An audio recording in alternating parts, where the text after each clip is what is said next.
श्री साईं बाबा अपने भक्तों के दोष को दूर करने की बड़ी विचित्र प्रणाली थी। ऐसे ही एक लघु कथा का यहाँ वर्णन किया जा रहा है। एक बार की बात है, पंढरपुर के एक वकील शिरडी में पधारे। उन्होंने बाबा के दर्शन कर प्रणाम किया, फिर कुछ दक्षिणा भेंट कर एक कोने में बैठकर वार्तालाप सुनने लगे। बाबा ने उनकी ओर देखते हुए कहा कि लोग कितने धूर्त हैं कि यहाँ आकर तो चरणों में गिरते हैं और दक्षिणा भी देते हैं, लेकिन पीठ पीछे कटु वचन निकालते रहते हैं। कितनी आश्चर्यजनक बात है। बाबा का कथन वकील पर सटीक बैठता था।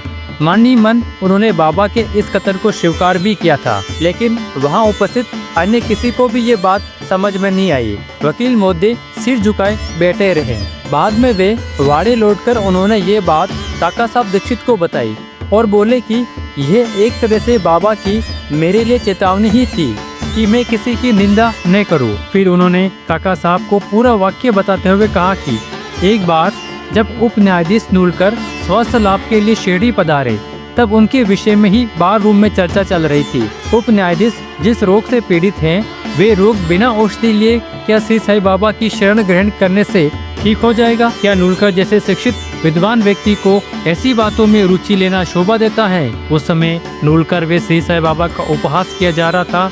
उस चर्चा में मैंने भी भाग लिया था।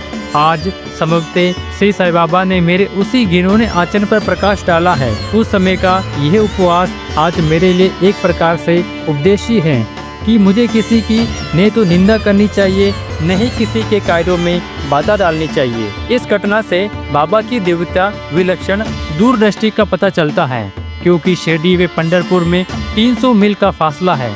फिर भी वहां तक पहुंचने में प्राकृतिक आपदाएं जैसे नदी, जंगल, पहाड़ अनेक मार्ग में बाधा बनते हैं। श्री साईं बाबा सर्वज्ञ थे, अंतर्यामी थे, सबके मन की बात वे अच्छी तरह जानते थे। इस घटना से वकील महोदय ने शिक्षा ग्रहण की कि किसी की निंदा नहीं करनी चाहिए और न ही किसी में दोष ढूंढना चाहिए।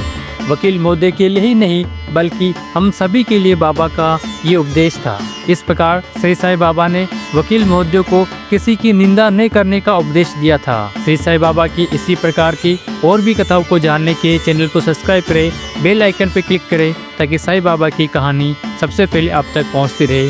ओम साई नमो नमः।